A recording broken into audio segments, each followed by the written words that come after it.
Yeah. So just take us back to the start briefly, Josh. Like, what was it that inspired you to create Night Zookeeper?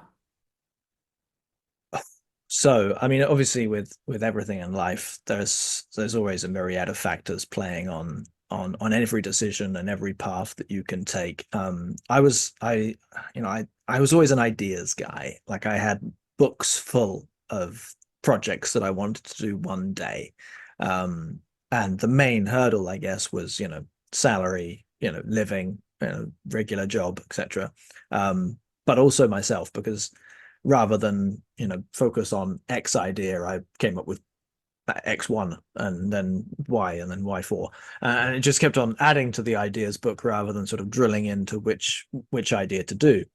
Um, but I realized that that was what I was doing, and was also I guess I at the same time I was looking around at my friends and thinking could life not be in the rat race? Could we work together? Could me and my friends work together on something? And one of my best friends was a primary school teacher, and one of the ideas that had kind of got a lot further than the other ideas in my notebook was Night Zookeeper, and he was a teaching assistant when I first came up with this idea during a master's in digital art, and he invited me into his school where he was working, and we ran it as a school project where I was essentially like a visiting author coming in, reading my little story about a zoo at nighttime with strange magical animals, and then getting the kids to create their animals to come and live in my zoo.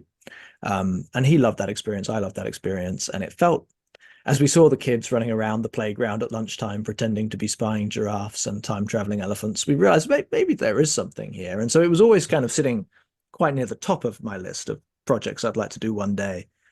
Um, he had been transferred to the Middle East and had some savings from a high-paying teacher's job.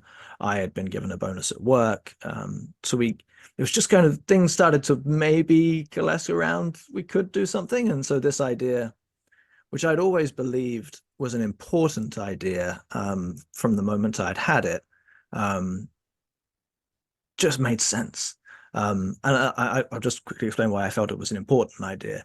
Um, I studied fine art, first of all, before I did my master's in digital arts.